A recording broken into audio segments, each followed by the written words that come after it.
Oh, hello everybody. How's it going, ladies and gentlemen? This is a little privacy phone. If you walk around with one of these phones, cops hate you. You know why cops hate you? Because this phone is effectively unhackable. Now, I've made a ton of videos about the Graphene OS phone, but I think today is one of those situations where we might see somebody actually face possible jail time for using such a device. Now, you might be wondering, okay, well, why, Muda? What happened? So, ladies and gentlemen, this is a phone that, again, is very protected. It's Graphene OS. It's a operating system that you install on, Android phones. You got a Google Pixel. You come home and you think, whoa, I don't really want Google on that. You got a Graphene OS, and in a few minutes, provided you have a supported phone, you plug it into your computer, install a fresh new operating system, and this thing becomes the devil in cops and basically the I guess you could say the surveillance state's eyes, right? Now there's a couple things that I do on like a daily basis to sort of like keep myself private away from eyes. I use a lot of virtual machines. I use things like VeraCrypt when I'm storing files and personal things that matter to me and my family, and I put them on encrypted partitions. When I use online services, joke, I really don't. I actually just self-host a lot of my own stuff.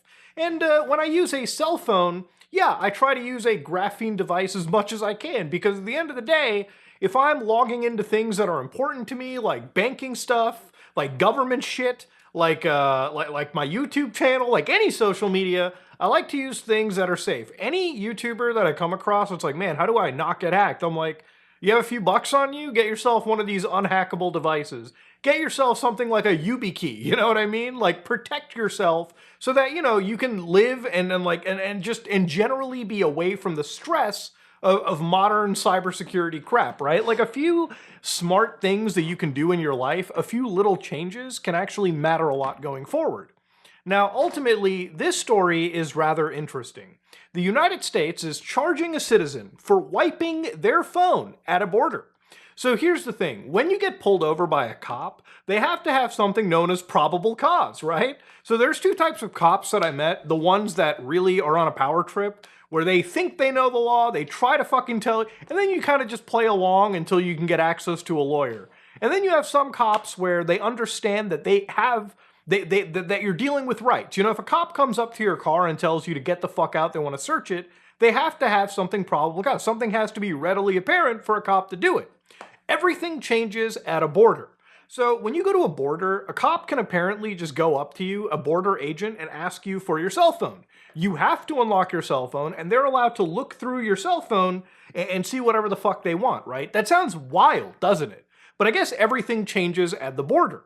So whereas I actually have like an iPhone as well, there's something that I do that, seems extreme, but I really don't want any border agency to be looking through my personal files. It's not something that any cop should be doing.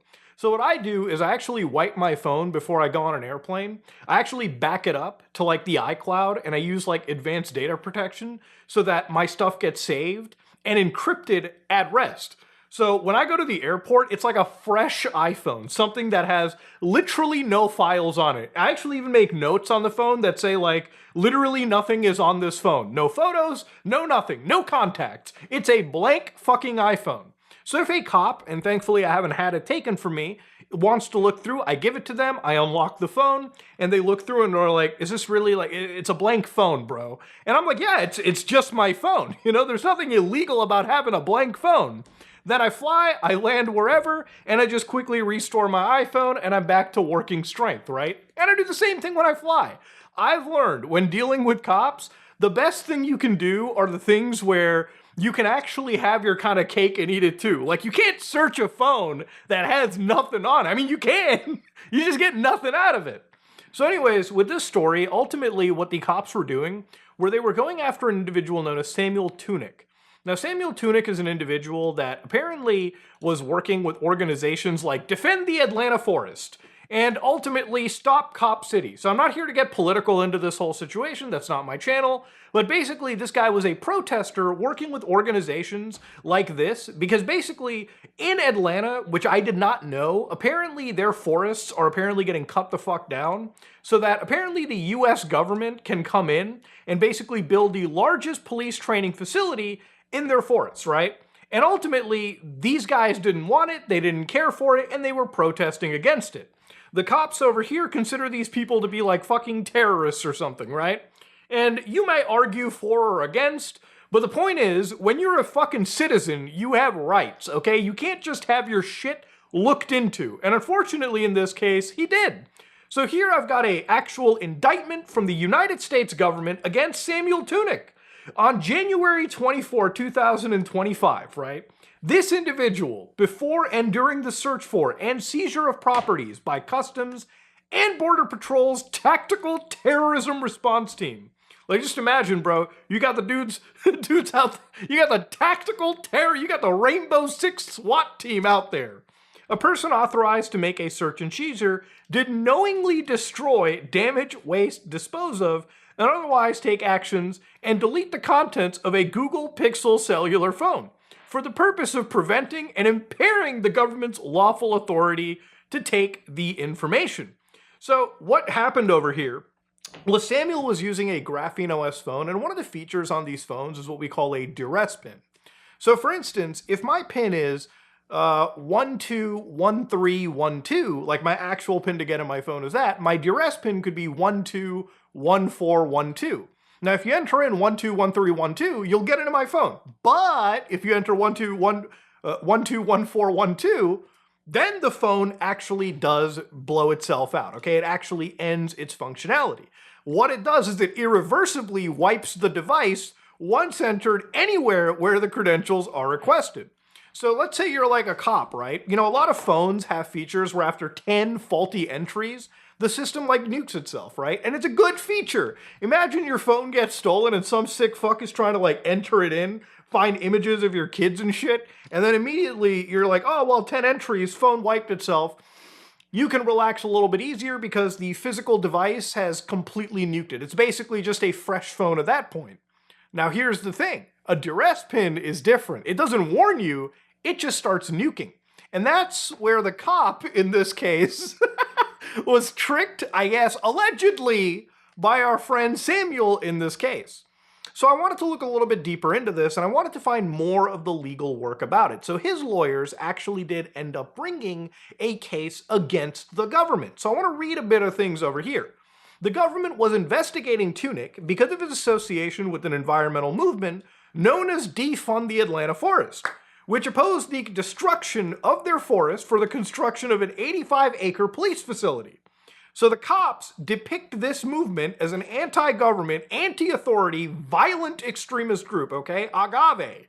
So I guess they're like on the same tier of like fucking ISIS or some shit, you know what I mean? Or whatever like equivalent to, like the fucking Sinaloa drug cartel, you know, just violent psychopaths. But anyways, what was the reason the cops had to search Tunick's phone? Apparently, the cops ended up coming and saying that, can we search your phone to determine whether you have CP? Evidently, again, according to the lawyer, that shit was a pretext for a fishing expedition. Now, I'm not going to sit here and defend Samuel Tunick. I don't know what kind of a person. I really have no idea who this guy is, but I find it interesting that the government uses this CP argument as like a pretext to enter cell phones. Now, I think, given all of the shit that I've talked about in the last few months, you know, we saw earlier last year, I think, when ICE, like the actual, like, fucking federal, like, agency, was buying zero-click malware to break into people's devices, right? I don't know if I trust the government that's purchasing zero-click mercenary malware that can, like, break into people's phones. Like, at this point, how do you, like, trust if the government isn't planting shit on people's devices, right? Having a privacy phone might actually save your life and your career and, like, your well-being just by virtue of it being impenetrable by a lot of these government agencies. See, the reality is, you know, when you use, like, encrypted services like Signal or whatever the hell, you know, cops can't hack into it unless they're hacking into the devices, right? That's operating those systems. They can't hack into the transmission. They can't hack and wiretap those systems.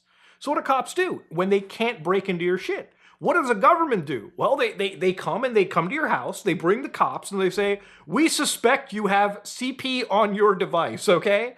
And immediately, you know, it's like kind of a harrowing accusation because it's almost emotional in a sense that if you go up to somebody and say, hey, you're a cop, and it's like, can I check your phone really quickly? I think you might have CP. If you immediately start going and like giving up your phone, I mean, you're capitulating to like a fucking surveillance state.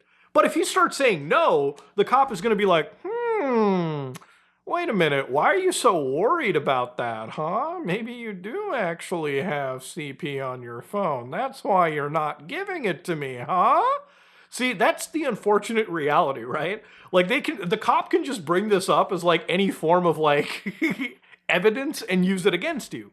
Now, in my personal opinion, I think that all these warrants have to be like fucking incredibly precise onto what they're finding. Basically, they want to arrest this individual because he destroyed evidence that they didn't even know he had at the time. Remember, the whole point of this was a pretext for a fishing expedition, right? The guy wasn't apparently Mirandized, so basically the cops didn't go up and tell him you have the right to remain silent, right to an attorney, all that shit. Then he stated early in the interview he wanted to continue with a lawyer, not without a lawyer. And the officers ignored it because you're refusing to talk, which is your right. We have the authority to go through your phone. And again, they can do it because when it comes to immigrations and customs, it's a whole different ball game, bro. We don't need a warrant. I mean, imagine hearing that from the fucking cops, bro. We don't need a warrant. It's one of those things where, like, if a U.S. border agent ever asked me for my phone, if they ever asked me for, like, my MacBook or something, it's like, hey, can you unlock your devices so we can just look through your files? At this point, I just give it to them because of the strat that I told you, like the cheat code, like wipe your devices before you go and restore them when you land at, like, your hotel. Because I'll tell you why, okay? At the end of the day, if you don't give up your device, they can reject you. But to be fair, the fucking border agent can reject you in any capacity. That's wild about traveling, right? Like, you could have a flight to the US, and it basically hinges on the emotional, like, maturity of the fucking agent working at the border, okay? I'm sure if the agent pulled me aside and checked my blank iPhone, they'd look at it and be like, really, bro? Are you fucking serious? And I'd just be sitting there going like, yeah, sir, absolutely. It's a fresh phone. I don't do anything but call. They would obviously fucking they would lose it. They would lose their mind. And they probably would reject me outright from entry right there and then. But see, that's kind of the scary part about this whole situation, right? This guy is basically facing jail time because apparently he destroyed his own evidence. When he didn't do it, by the way, it was actually evidence. He didn't have any evidence on his phone that anybody can prove. The cop mistakenly entered the actual like code, which caused the device to wipe itself. I think it's just wild when it comes to all this situation that we read, right? Like all this stuff where, privacy is constantly being invaded on a day-to-day basis. It's funny, like, dude, like, how many years ago did I start, like, deep web browsing, right? I used to use, like, Veracrypt to, like, encrypt my system and, like, make sure, again, I was already showing you guys, like, privacy stuff. This is a very important topic for me. So, when I started using things like the dark web and I started showing you ways to, like, break out of this surveillance matrix that we have over the last several years, in the last 2 years alone, now that we're talking about people being fucking pulled aside and facing jail time because the cop mistakenly entered the wipe my phone code, that is insane to me. The cops had no idea that there was even evidence. They were just fishing into this guy's device. And who knows what they were looking for? They were probably looking to get into his Signal account, his contact sheet, and just immediately find out every other person this guy was connected to. It was the cops breaking into his shit so they could look for a whole bunch of other things. That's basically what kind of broke down over here. And ultimately, at the end of the day, yeah, I side with him because I also, too, use privacy-focused devices. I don't think being private is a crime. Remember, the government and the highest levels of our society get to keep their privacy. You and I get to be bent over and fucking absolutely forced into like this mass surveillance dog shit. And if we don't comply, they come out and tell you, it's like, well, we might detect that you have something illegal on your devices. Well, can you prove it? Is it just like a hunch? Do you have any other tertiary evidence that leads you down that road? I mean, it's fucking insane that it's gotten to this point. But ultimately, at the end of the day, look, I hope this guy ends up making out of it. I hope this guy ends up getting out of this situation because ultimately, let's be completely real here. This is such a fucking breach of privacy. This is such a breach of somebody's rights. The fact that cops try to do this stuff and then defend their actions is a level of delusion that I hope one day to never fucking experience in my life. But yeah, ladies and gentlemen, you can go to jail for using privacy-focused devices, and if if the cops ask you to unlock it and you give them your duress pin, which, by the way, you know, one of the cheat codes that I think people can have, like I told you earlier, a nice code would have been like 121312 to unlock, 121412. So you could genuinely be like, oh shit, I forgot what my code was. Honestly, I think the best duress pin might be your own birthday, because if you just don't comply with cops, they might be brave enough to just start looking at your passport, your driver's license, and just entering what they think is the code, and then it wipes the device. And I guess if you didn't say anything, are you really destroying your own shit? Look, the cops did something stupid. They lost their chance at getting into this guy's shit, and now they're punishing him for it. And I don't think that's fucking cool. And I don't think anybody should think that's cool. And I think, if anything, the story should radicalize you into using more and more private shit than just complying to these fucking, like, scumbag Stasi pieces of shit. You know, simple as that. It doesn't matter if this happens in the United States. Bro, Canadian Customs could do this to me every time I enter the country, and I swear to God, I will be the biggest fucking Karen bitch you will ever see at the border, okay? Once I get into my own country, shit, I'm like a lot more fucking braver than you could expect, okay? But when it comes to like the US or any country that like wants to look at my shit and I have no protections, just give them a blank iPhone, okay? What are they gonna fucking do? Look at the non-existent photos? Just get to your hotel room and recover your shit. Anyways, ladies and gentlemen, this is me, Mutahar, and if you like what you saw, please like, comment, and subscribe. Dislike it if you dislike it. I am out.